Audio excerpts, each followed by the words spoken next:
Yo, what's going on mga par? Kamusta kayo? Alright, so ayun, na-miss ko kayo. Medyo matagal-tagal tayong hindi nakapag-vlog kasi nagkaroon tayo ng konting problema, pero buti at medyo all good na ngayon. Alright, so sana tuloy-tuloy na yung pag-vlog natin. Today pala, pag-uusapan natin top 5 things you need to know before getting a ball python, ano. So i-discuss ko yung yung top 5 na kailangan nating kailangan nyo munang malaman. Let's say newbie ka, wala ka pang ahas, tapos nagpaplano kang bumili ng ball python mo. Alright, so ito yung bali top 5 ko. So bali marami pa namang dyan, marami pang mga kailangan i-consider, pero ito lang yung mga 5 prioritize ko kasi para sa akin napaka-importante nila, So alright, so ayusin lang natin yung camera natin dito mga par. Alright, so dito na tayo magvi-video kasi medyo madilim sa loob, kaya dito na lang tayo. Alright, so andito pala tayo sa mga breeder ko na ball python. Alright, so ayan. Bali medyo sira na yung bubong ko, kailangan ng palitan, so papalitan natin yan bago magtag-ulan. Pero eventually yung ginagawa ko muna, nilalagyan ko muna ng tarpaulin dyan, tinanggal ko lang kasi gumawa tayo ng vlog, so tinanggal ko lang para para maliwalas, yun nilalagay ko dyan para pag umulan hindi sila mabasa.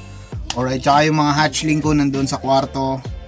Alright, so ayun, umpisa na natin. So bakit ko nga ba to ginawang video, So ang dami kasing nagtatanong sa page ko, Ball Python Philippines. Ang daming nagme-message sa akin, parang mga newbie sila, So gusto nilang bumili ng ball python, so hindi pa nila parang nagre-research pa, nag-aaral, tapos nagtatanong-tanong. So para syempre minsanan na, at pag napanood nyo to, baka andito yung mga sagot sa mga tanong nyo. Alright, so number 1 on my list, syempre yung mga ball python is ahas yan. So hindi lang 95-98% ng tao ayaw ng ahas, So talagang kumbaga iilan lang tayo dito sa mundo na nagkaroon ng I should say weird na pagkahumaling sa mga creature na to, So siguro maraming magagalit dun sa term na ginamit ko na weird, pero yun talaga yun, So sa akin naman, proud ako kasi ito yung kumbaga it makes me different from ordinary people na, 'di ba?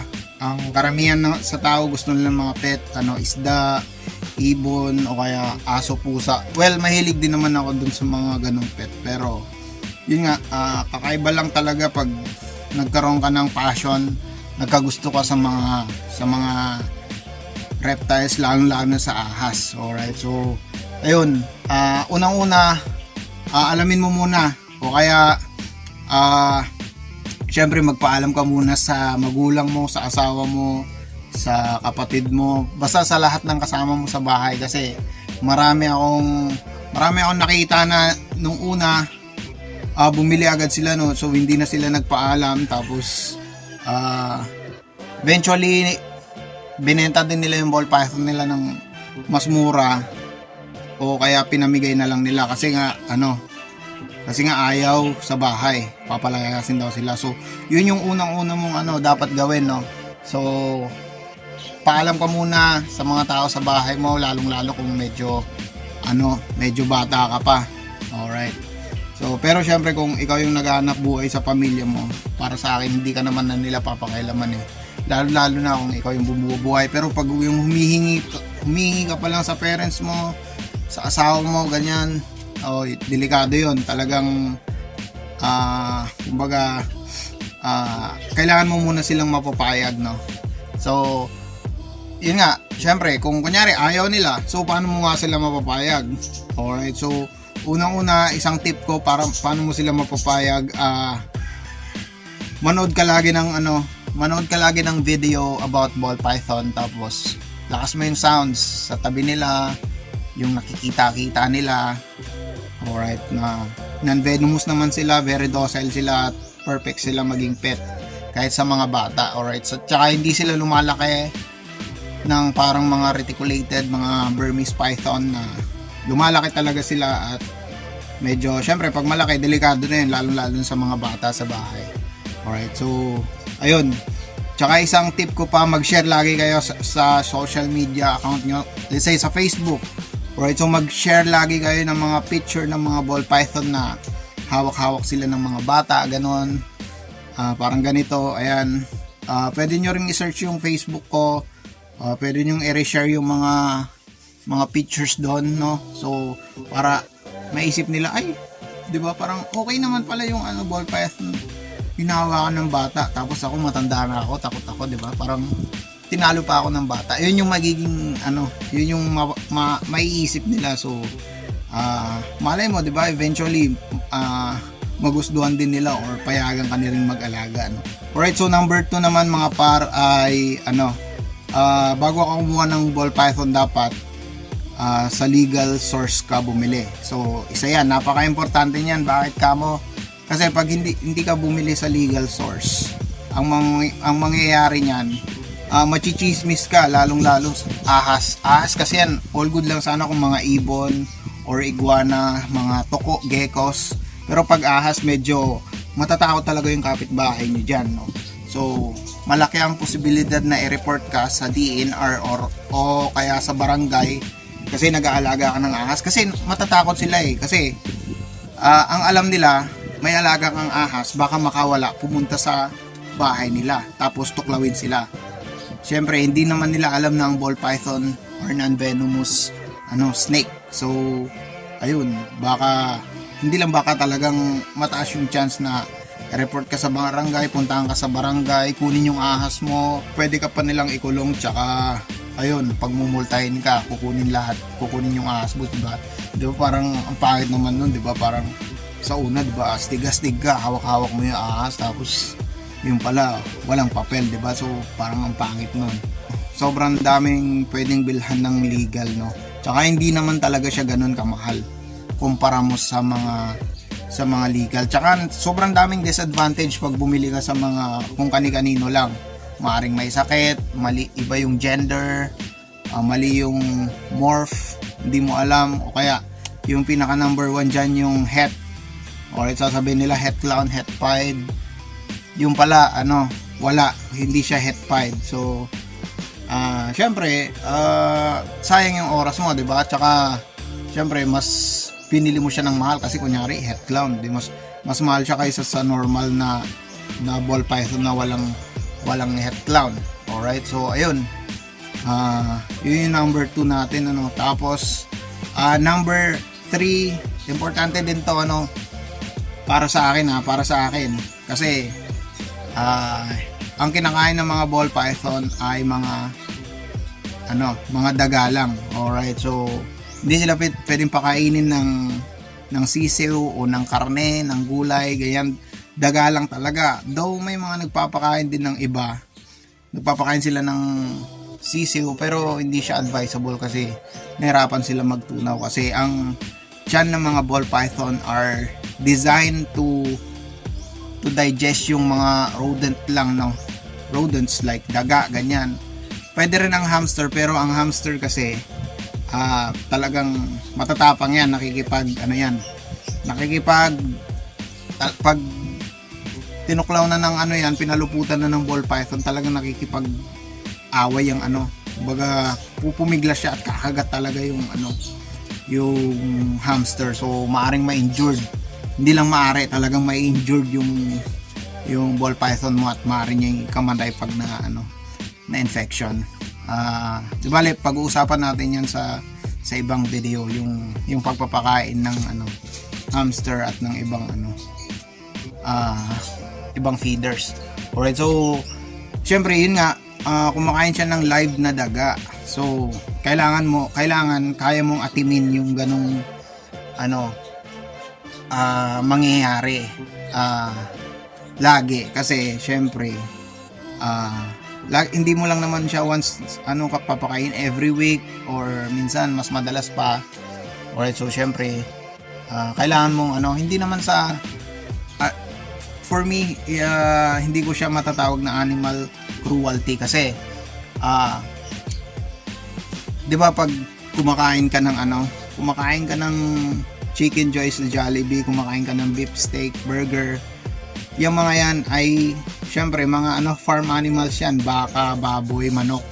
Syempre bago yan maging fried chicken, pinatay muna yan. So parang ganun din siya na naka-design yung mga rats para maging pagkain ng mga ganyan, mga ball python. Alright, so hindi siya animal cruelty, so ginawa siya ng Panginoon para maging pagkain ng mga ahas. So ganun din sa mga manok, baka, baboy, ginawa siya ng Panginoon para maging maging pagkain natin. Alright, so okay lang yun. Pero may share lang ako nung minsan nagpapakain ako sa kwarto, mga hatchling yung pinapakain ko, so kailangan medyo maliliit na rats, ang nangyari, bali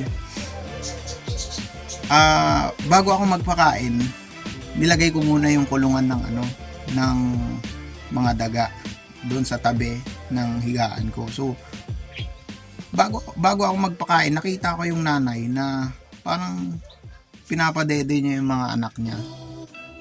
Yung daga yun, pinapadede yung mga baby na daga niya na ipapakain ko. So parang hirap na hirap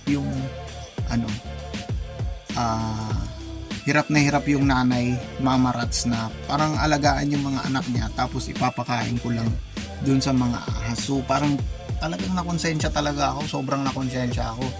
Parang nagdalawang isip na nga ako kung magtutuloy pa ba ako kung magtutuloy ba ako sa ball python hobby tsaka breeding, kasi parang sobrang nakakawa talaga ako. Pero yun nga naisip ko yung ako naman kumakain din naman ako ng manok, baboy, baka, 'di ba? So parang ganun lang din 'yun na siyempre kailangan mo nang patayin yung mga manok bago natin makain. So parang wala namang pinagkaiba 'yun dun sa mga sa ahas tsaka sa daga. Ang number 4 ko, number 4 things you need to know before getting a ball python.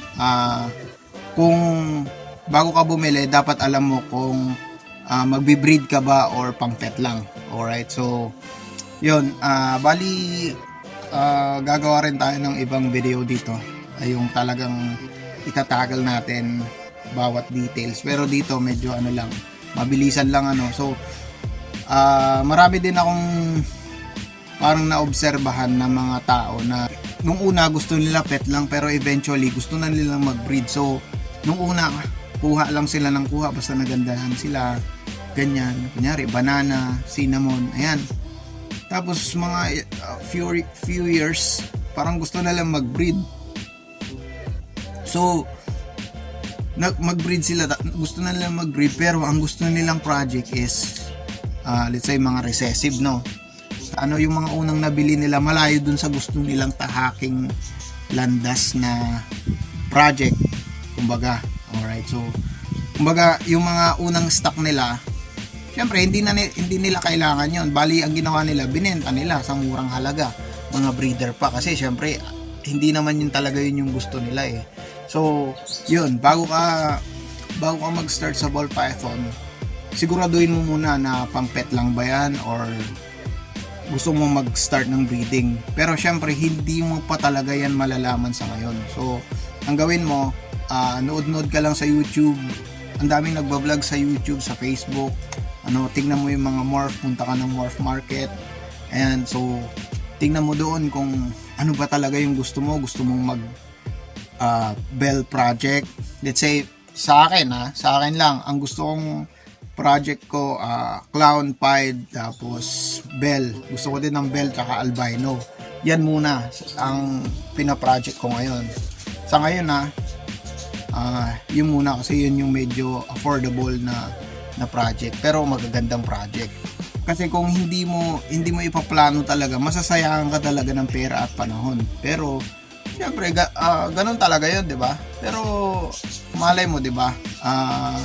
Imbis na masaya ka sana ngayon, napanood mo tong video na to, so hindi ka na parang hindi ka na masasayangan ng pera kasi yun nga, oo nga pala gusto ko ng clown o gusto ko ng fight, so yun na yung bibilin mo, hindi ka na bibili ng kung ano-anong morph na kumbaga wala namang hindi naman although magaganda naman lahat talaga, magaganda naman lahat, pero mayroon talaga yung para sa iyo na kumbaga ito yung gusto mo tsaka i-consider mo din dyan kung ano yung lalo pagpapasok ka sa breeding, syempre pagpapasok ka sa breeding, automatic business na yan, papasukin mo na din yung ball python business, at saka wala ring masama dyan as long as wala kang nilulokong tao at wala kang inapakang tao, na walang masama dyan. Alright, sa kung gagawin mong negosyo ang ball python. Alright, so ang pinakahuli mga par, number 5, syempre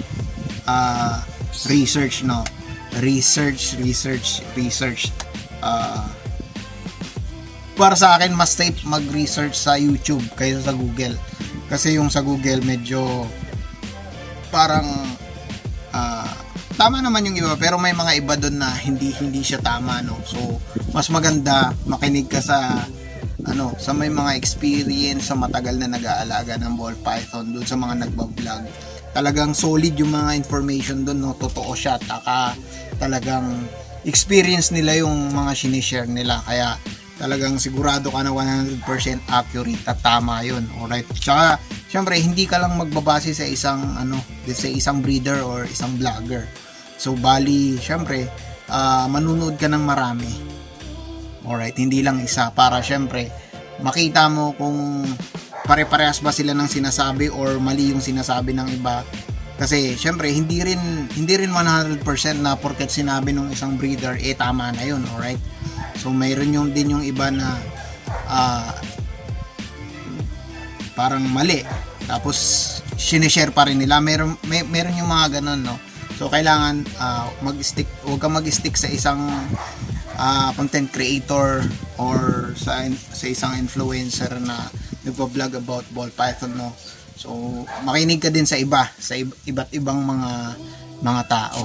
Alright, so syempre kailangan natin mag-research, kailangan natin mag-aral about sa ball python, kung kumbaga kailangan natin gayahin kung ano yung nandun sa natural habitat nila, since galing sila sa Africa, so kailangan nating imimik yung mga or gayahin yung mga natural environment nila, yung humidity, temperature, yung mga kulungan nila, yung mga bin nila, ganun, kung ano ba yung tamang sukat. Alright, so kasi syempre hindi lang kawawa yung ball python, syempre kawawa din yung bulsa mo kung bumili ka tapos nilagay mo sa aircon, kasi naka-aircon ka, hindi mo alam, sabihin mo, ang swerte ng ball python ko kasi naka-aircon siya, ang swerte naman nitong nabili ko kumpara dun sa mga ibang ball python na hindi naka-aircon. Syempre ang ball python ayaw ng ayaw ng malamig yung malamig talaga, nung naka-aircon. Dito sa Pilipinas parang ganito, saktong-sakto yung temperature natin, hindi na natin kailangan na gumamit pa ng mga heat pad o kung ano-anong mga devices, parang natural, ganito lang, parang kaparehas kasi ng yung weather sa Africa at yung weather dito sa sa Pilipinas. Alright, so ayun, mag-aral muna tayong mabuti, take your time, huwag tayong magmadali,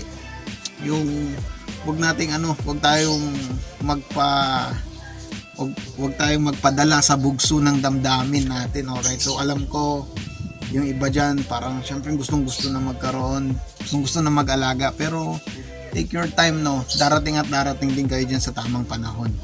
Alright, mag-aral muna kayo, nood lang kayo bago kayo matulog, ganyan, nood kayo 1 oras, nood kayo sa YouTube paano mag-alaga ng ball python, para sa gayon pag may ball python na kayo, syempre sobrang chill na lang, sobrang relax at sobrang may enjoy nyo talaga yung sarap ng pag-aalaga ng ball python. Alright, so yun lamang po ang aking top 5 no. Bali ito experience ko lang to. Yung mga ibang tao din may mga ibang mga mas importante pa silang bagay na kailangan nilang na sinishare nila, pero para sa akin ito yung top 5 things you need to know before getting a ball python po. Alright, so bago ko tapusin yung video na to, pupunta muna tayo sa dagaan ko. Alright, so ito na yung mga daga ko So kaya ako sinama to sa video kasi gusto kong ipaalam na available tong mga daga natin. So itong mga to, bagong harvest ko yung mga yan kagabi. Ito mga small size, ito going to medium size. Or ito ang address ko is Anda, Pangasinan, pero may rider ako.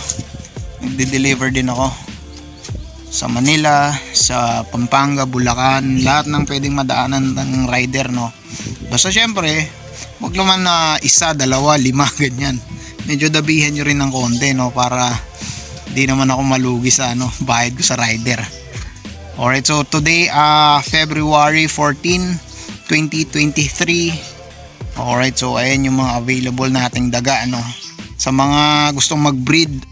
Alright, so yun lang po, sana nakapulutan nyo ng malulupit na aral yung video natin